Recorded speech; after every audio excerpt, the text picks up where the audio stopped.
We move on to our first knowledge discussion session and the first panel session of the day on customer centricity, how tech and data change the art of the possible. Uh, what a better way to start with this wonderful panel session, which is going to be for the next 50 minutes. And it's an honor to invite the esteemed panel members. So please help me welcome the panel members with a big round of applause. Joining us first in this panel, we have Mr. Shubhranshu Gupta, Head of Digital Transformation from Yes Bank. A big round of applause to Mr. Gupta. Welcome to the panel, sir. Please have your seat. Joining next in this panel, we have Ms. Tapasya Vaid, Senior Executive Vice President, Branch Service and Quality Index Group from CSB Bank. A big round of applause to Ms. Tapasya. Tapasya, welcome to the panel. Please have your seat. Joining next, we have Mr. Cyril Mohapatra, Industry Speaker from the Banking Fraternity. A big round of applause to Cyril. Cyril, welcome to the panel. Please have your seat. Cyril, by the way, is one of our regular esteemed honors and speakers. So Cyril, always a pleasure to have you. Joining next, it's an honor to invite Mr. Akshay Yadava, Director from Unique Identification Authority of India, Government of India. Big round of applause to Akshay ji. Welcome to the panel, sir. Please have your seat, sir. Joining next in the panel, we have Mr. Mahendra Panchal, Senior Vice President, Mobile Banking from Unity Small Finance Bank. A big round of applause to Mahendra. Welcome to the panel, Mahendra. Please have your seat. And now, it's a pleasure to invite on stage the honorable moderator of this panel, Mr. Hussain Udaipurwala, Chief Business Officer from Findi, our presenting partner. A big round of applause to Hussain. Hussain, welcome to the panel. Please have your seat. So, fantastic panel of experts here today. Hussain, all over to you, and looking forward to a great session.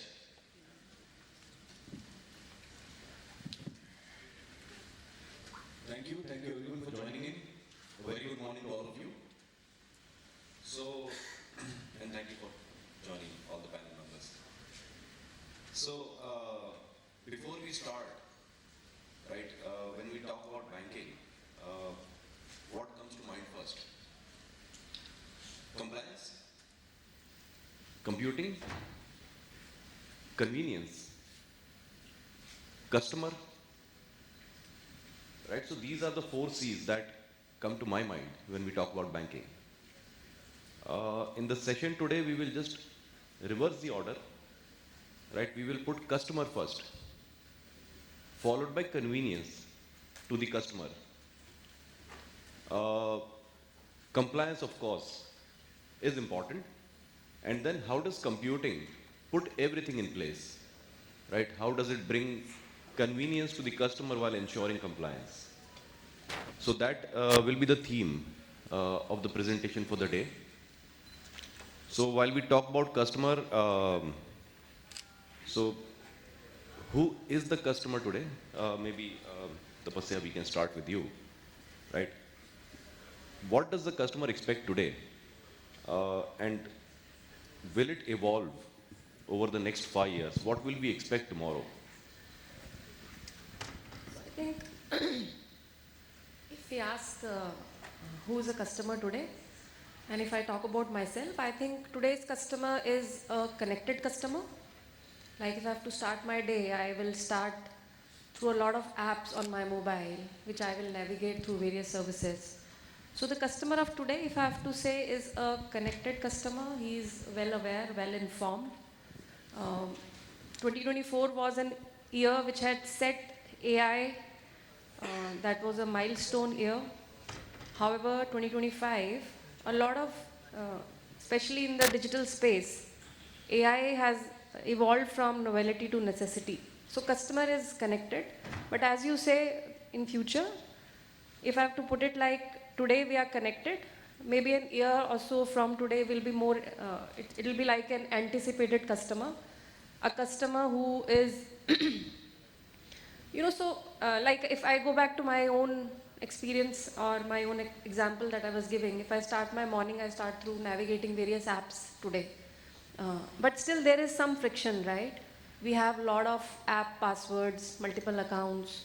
We all face that challenge, managing all the multiple accounts and passwords.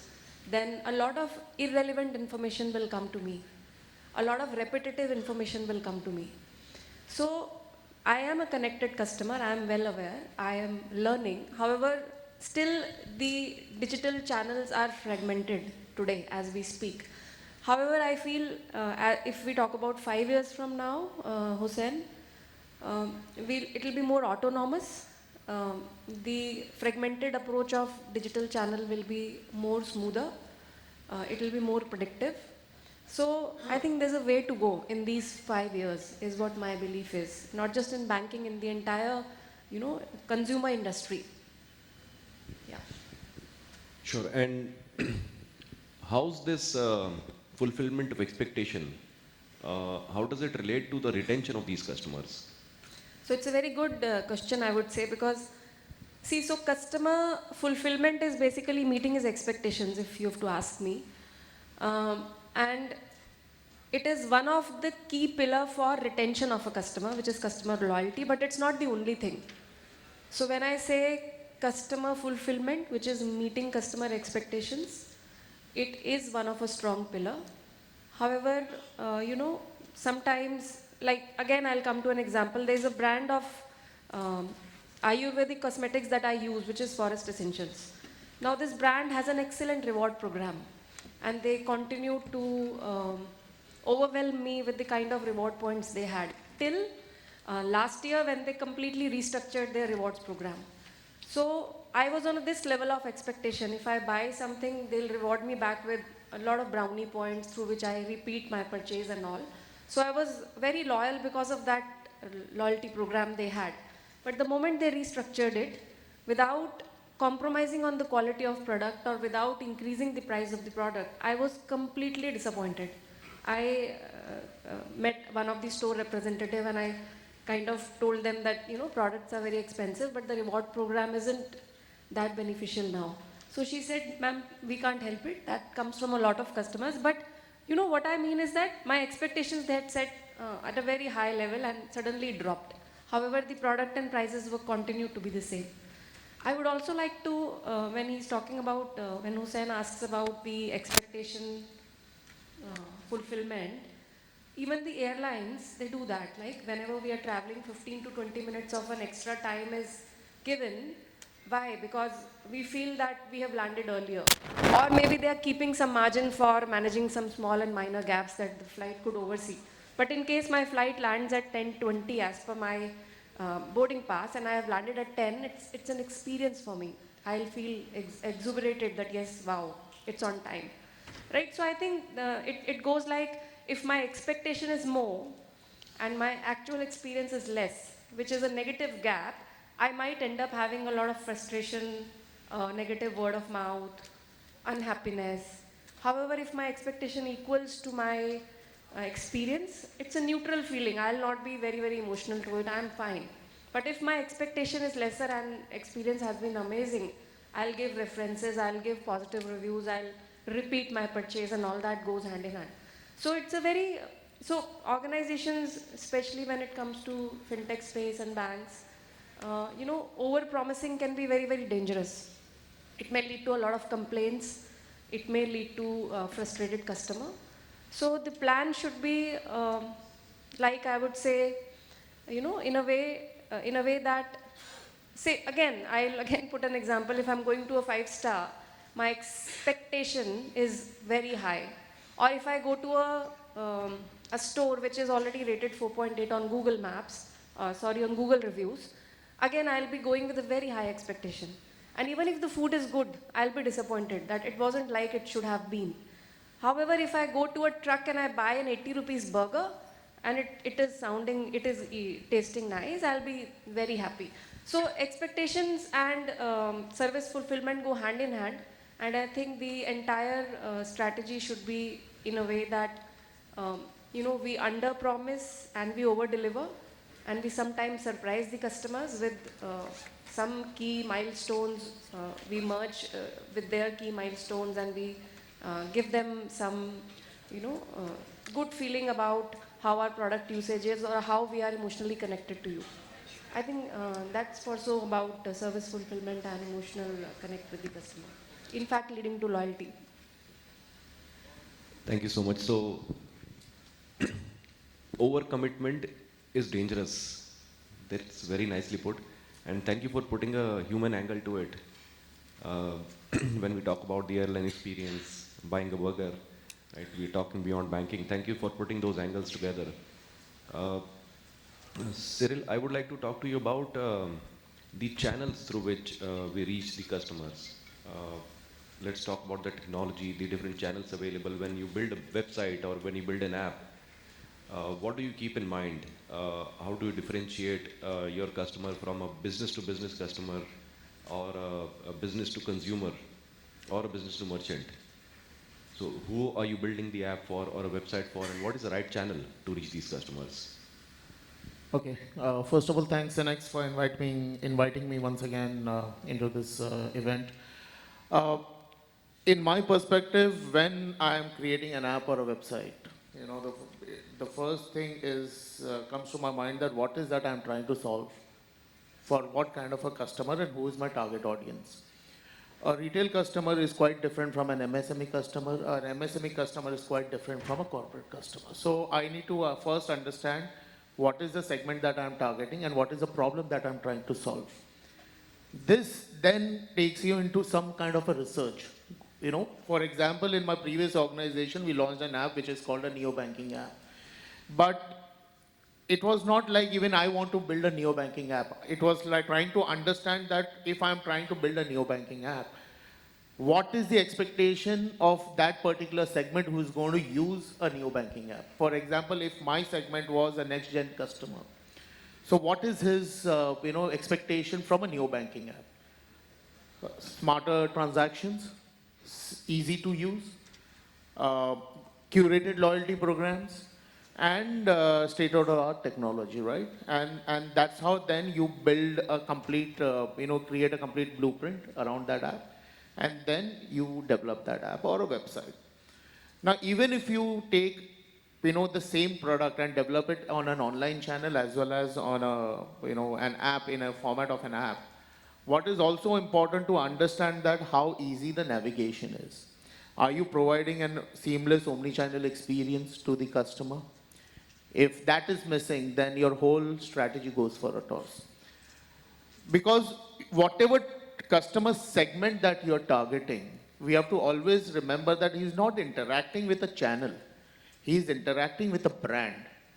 A brand, and when he's interacting with a brand, which means that whatever channel he uses, it has to be seamless, it has to be omni-channel, he gets the same flavor, same experience across multiple channels. And that's how you keep on developing the loyalty from that customer perspective. Now, once you have developed a platform, once you have created a channel, now it's very important to engage with the customer. Now, how do you engage? You have data-driven, AI-driven behavioral traits which you're capturing and, which you can create different cohorts and create event-based nudging. For example, I have a functionality which is targeting to a retail customer which is towards the loan payments. Every 5th of every month, there is a payment that gets debited. I send him a nudge, understanding his behavior, saying that, okay, fine, your EMI is due. I send him a message. At the same time, because I have the data and the EMI is getting debited, for a loan which is taken from a different financial institution, I tell him, hey, look, why don't you take a loan from me and I will offer you a 1% discount. So I keep engaging with him. So this is on the service. The second is on the cross-sell, upsell, and how do I nudge, keep nudging that customer, and cross-sell my product. Third is activation. I know that during the journey he has dropped off. He was opening an account through an online or a mobile app. He dropped off. How do I nudge him to get back into that journey and convert him into the customer? So using these data points and using different cohorts, if you start engaging with the customer, but also remember that you don't have to bombard with messages to the customer. It has to be smarter. The guy who is creating these events, these nudges, has to ensure that it is hitting the right audience, it is hitting the right, it is providing the right message, and eventually you're converting that message into a potential transaction or a customer. That's my take on that. So, a customer does not interact with the channel, he interacts with the brand, right? And the channel is only a medium and representative of the brand. Thank you, Cyril, for putting that across. One more question that I would like to ask you is what cannot be addressed through the online channel? Where do you need a human angle? Where do you need touch and feel? See, in today's world, with the use of AI, you can still deliver a human angle, but use of technology. I'll give you a classic example. Yesterday, I was using an app which is providing, the driver services, right? And I had an issue with the refund. And I know there is a bot who is sitting behind, but the way that bot was communicating with me, as if like I know that he was, it was a human behind, because he was asking me, the bot was asking me to send the transaction snapshots, etc. and all. There are segments, there are particular, set of customers who still believe in a physical, medium of interaction. For example, the less tech savvy, etc. In a country like India, it's a mix of both physical and digital will work. I mean, we saw one of the financial institution launching something called as the first digital branch in this country, right? So it depends again, I'll come, with the point that what is the target segment that you are trying to this thing. If it's a next gen customer, it doesn't even require a physical interaction. But yes, with the use of technology, with the use of AI, you can still interact with the customer the way humans are interacting, and you can resolve the issues behind. Sure, we love that word, phygital. Thank you, Cyril. And this is where I think we deep dive into the compliance, and this is where it will get heavy. So, Akshay sir, in terms of contactless KYC as a part of the compliance, in terms of the consent provided by the customers when the data is shared, and revocation of the consent, how do we tie all these things in with the help of technology? So morning, I think I'll take some liberties before I respond. 9:30 we started, it's a cold room. We are at blissful weather and we are talking about withdrawal of consent. And we've had two initial points with regards to customers. So my customers from UIDAI perspective are sitting here, the BFSI sector. The individuals across the field in the spectrum in different geographies, we address them as residents, not citizens, because UIDAI is not the Aadhaar card is not a proof of citizenship. So consent and the consent architecture is very important. I'm sure everybody in this room is aware that DPDP is on the anvil, and there was around about a 2-year lead up to it. Industry and stakeholder interaction has taken place. In fact, it took place here only. We coordinated it on 20th of January. Secretary Mehti was here. And why I'm giving this preamble is that all the feedbacks that were to be taken from the ecosystem partners have been taken. What actually translates in terms of implementation on ground with regards to consent on the digital onboarding journey, I'm not pointing towards anyone, but digital onboarding journey, all of us are used to ticking one small box that I give my consent. Nobody reads the fine print under it. My apologies. Nobody reads the fine print under it. It is like if you take your mind back to, and I think we are the millennial generation, Gen Y has a even smaller and a shorter attention span. The erstwhile shared documents that you would read and the radio jockeys would just, fast forward through it, and that is how you went around it, and that's how we treat consent. The institutions take consent, example for opening of a bank account or for issuing of a policy document, and it is restricted. It is supposed to be restricted to that only. At times, I as a resident am not aware that I can withdraw that consent. Why I am not aware? Because the fine print only reads the purpose for which it was being given. It does not give me another option that yes, I have the right to withdraw it, which is now being arbitrarily pushed into the DPDP as a framework. So you have consent managers who will come up in different organizations and who will become the repositories for managing consent. In the digital domain, when you take consent, how do you kind of maintain an audit record for it. It has to be taken as a value point somewhere. It has to be aligned to a particular service that was given. And once I withdraw that consent, has to be scrapped from that complete journey that started and has now been called back for by me as a resident. So this is what we are wanting to implement. Withdrawal of consent or giving of consent now has become so synonymous that it is not only with regards to the services that we are accessing, but for direct benefit transfer, a lot of other aspects as well, you are giving a consent.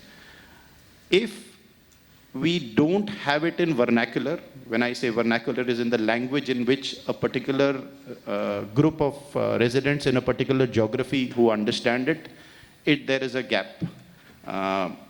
This gap occurs because most of our frameworks and the apps that we see, Tapasya, my apologies, I'm trying to take a cue from you, are all in English and Hindi.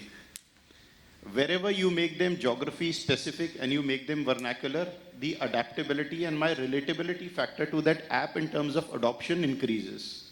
And that is where the difference lies. The last part with regards to consent, I would just give one takeaway point that we all, the sector is here, industry leaders are here from representing different entities from the BFSI sector. When was the last that each one of us carried out an audit to see कि, and I will quote that example once again, कि मैंने consent bank account के लिए दी थी, क्या credit card उसके basis पे मेरे को push हुआ, या मेरे को एक high volume loan उसके basis पे push हुआ? Sorry, I am being casual and literal, but that's the way it is. Is it being managed in that manner? Did we put a stop to it? That is what is required. So from the consent architecture point of view, it has to be very clear, very specific, and the word as per the guidelines is explicit. That's what I leave as a takeaway point. Thank you, sir, for putting that perspective in place. So the customer cannot just grant consent, the customer can revoke consent. I'm assuming at will. Right. Thank you, sir, for putting that point across. So while we're talking about customer, let's also talk a little bit about the rural customer, Shubhanshu. So, how is mobile banking enabling rural geography, where it's difficult for the branches, it's difficult for the brick and mortar models to reach? How do you ensure that the rural customer, the underbanked and the unbanked population also gets accounted for through the use of mobile banking?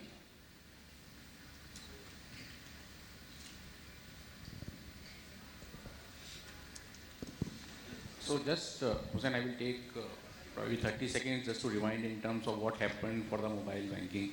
So if you see the last decade, around 2013-14, if you see mobile penetration itself in India was very low, right?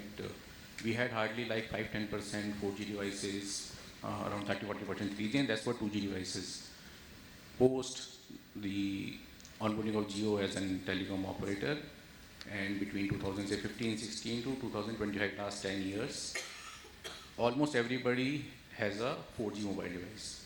Now with the onset of 4G mobile device, what happens is data becomes accessible, and that is where people get in touch with how to use mobile as a device which can do transactions also. Now between the top players within the UPI industry also, if you see, they claim about 50 crores, 30 crores, 25, 30 crores unique subscribers, but overall if you will see, probably there are 30-35 crores net UPI users which are probably there in India, and most of them coming from a tier 2, tier 3 cities for companies like PhonePe or Google Pay, Paytm being more tier 1 oriented company. Now when they started building on solution which came as a UPI stack, you also see that the bank started moving more towards mobile banking. Now probably mobile penetration for banks was almost around 10-15% in 2015-16.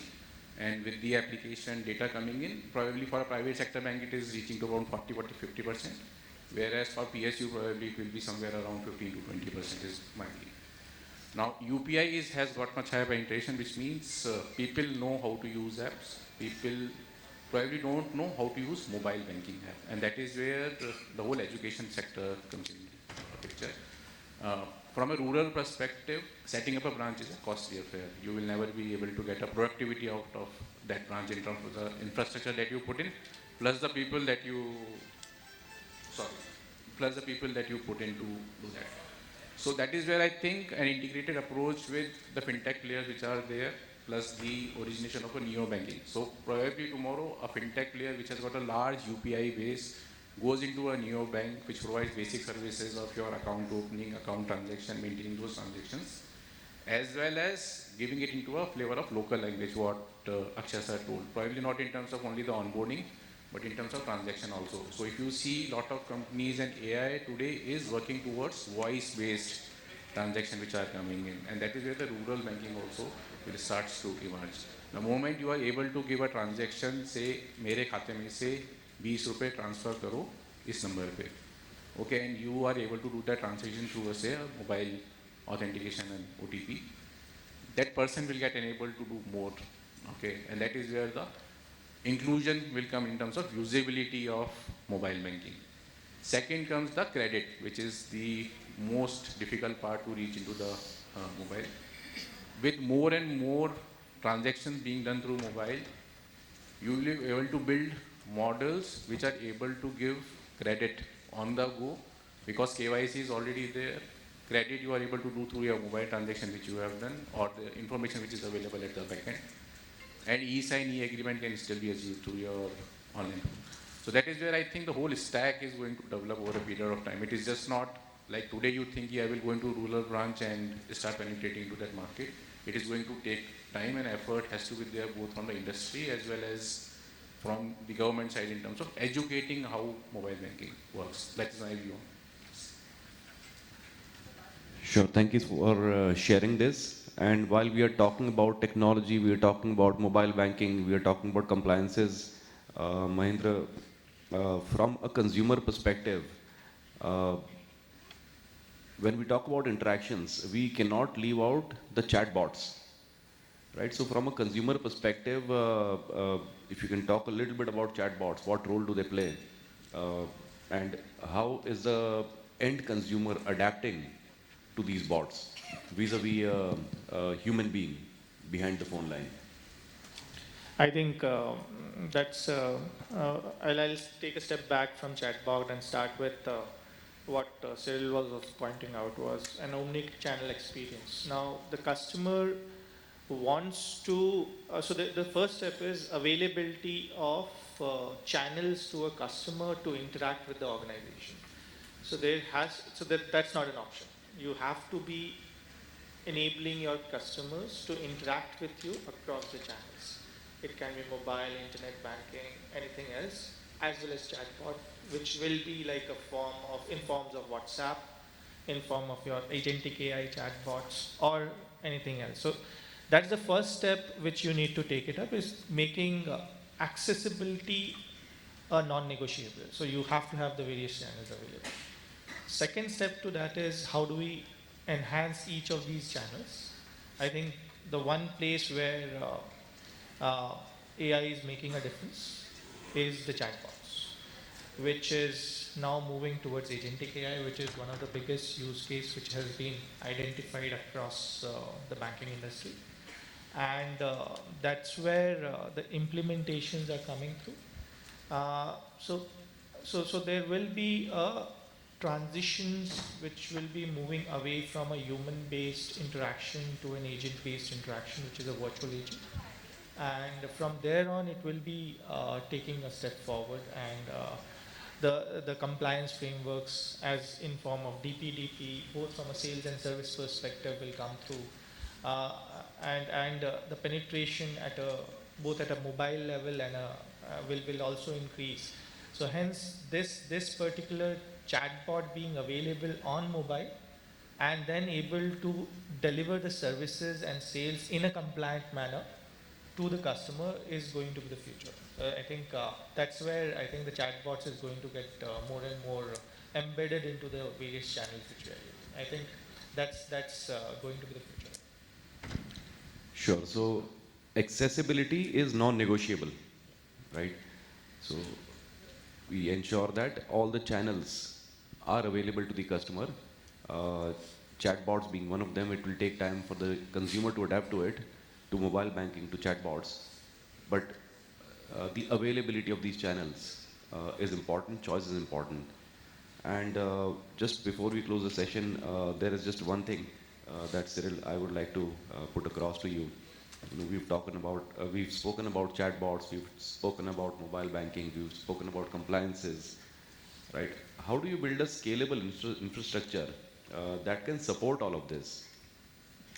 So I think whenever you're creating a platform, first, there is a sizing that you do, right? And sizing is based on the acquisition strategy that you have, what is the transaction, numbers that you're trying to achieve, etc.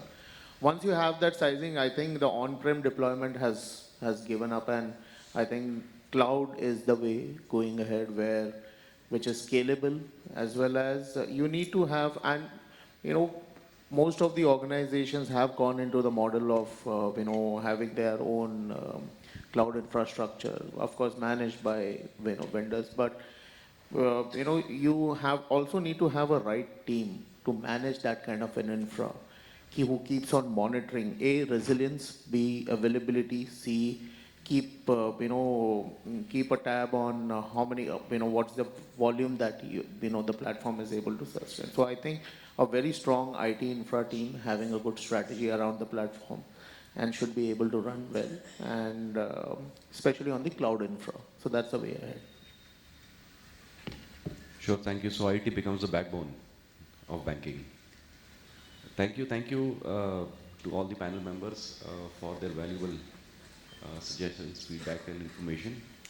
I think we can take a couple of questions from the audience.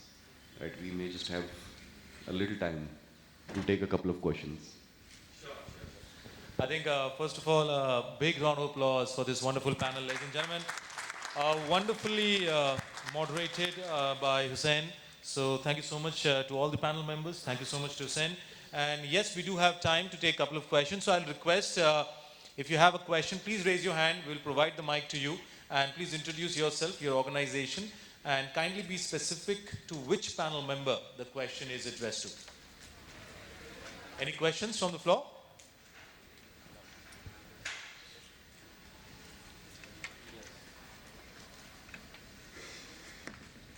Any questions, anyone? Yeah, can we have the mic at the end, please? Sir, I request you to keep your hand raised so that we can locate you.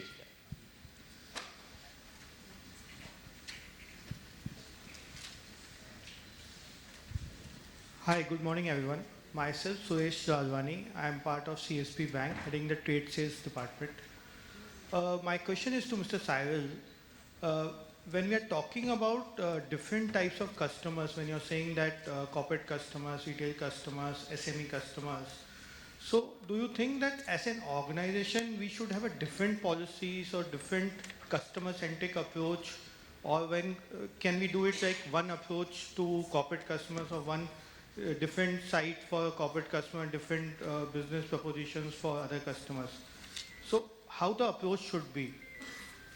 I think when you are identifying your segment, your target segment, within your target segment, there are different personas within that segment needs to be created. For example, when you talk about corporate, you have small corporates, mid corporate, and large corporates. Within that also, you have got different kind of personas. If you are able to create persona-specific journeys, giving the same product, for example, a loan to a corporate, but the persona is different for each type of customer that I have spoken about. I think as a product head or as a product or a CX head, you need to design customer-specific personas, giving the same product, but maybe the journeys can be tweaked. So the moment a customer comes onto your app, the app, because you have the customer profile, the app recognizes that this customer is having this kind of a persona, and then you create the journey accordingly. I think that is how you will resolve it. The classic example, you should have a look at, Neopay, Mashreq. They have designed something similar to this. Thank you so much, Cyril. Any questions from the floor? Yeah. Good morning to one and all. I'm Dr. Sanjay Ghurke, CEO, Usmanabad Janata Sahakari Bank. I would like to ask one question to Akshay sir. Sir, AI technology is unavoidable to all the banks. So in future, there may be many models dealing with the AI. So what kind of measures that should be taken to hack any kind of information like this Aadhaar card information or any kind of information? Thank you. So I'm having a gleeful laugh. My apologies. This is a set query that comes up at quite a lot of forums, and I always respond to it in a manner where I put the onus back on the query itself. So why I respond to it in that manner? If you take your mind back, we're sitting in a hotel, assuming you would have checked into this hotel at 11 o'clock at night, and the gentleman or the lady at the reception would have told you, give me your Aadhaar card copy, I need it for validation for allotting your room, and it's a late night flight, and you would have given it without blinking an eye. He or she would have maintained a photocopy of it, digitized it, and kept it, and after that, where is that data? It is not in your hands.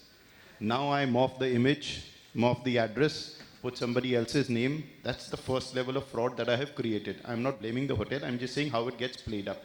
So the control remains with you as well as me. AI models are as secure as the person, not only the entity which has designed them, but the entities which are using them.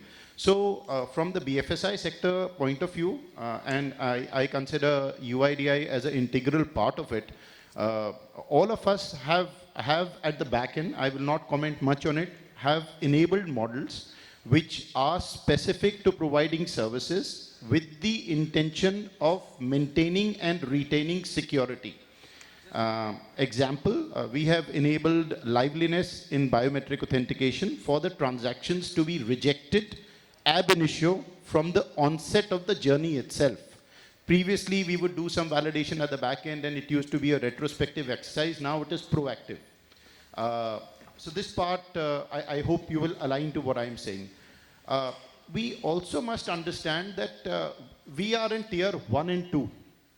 We are in Bombay, or Mumbai to be precise. We are all, the gentlemen and ladies sitting here and the gentlemen and ladies sitting down below are well aware of Digi Yatra, PhonePe, UPI, credit line on UPI. You name the buzzword and all of us are aware. Tier 3, 4, 5 and 6, the awareness is limited, needs to be built up. Till the time it does not go in a language that they don't understand, it will not come up. I will respond to another point that was said initially. The moment you cross tier 3, 4 and 5, the institutional setup is dependent on that postman who's providing banking services in a quasi-digital model through India Payment Postal Bank. How many of the tech sector, you can say fintech companies are wanting to dovetail with them? Limited. Take your mind back. I've deviated a little. So first part I've responded and I was wanting to give this as a closing thought at a point of time. There was a PVTG campaign that the Honorable Prime Minister ran across the country, and PVTG stands for Particular Vulnerable Tribes and Groups. We work with them as well. So you, from the BFSI sector point of view, you're looking at KYC, some form of documented ID which can be given to you.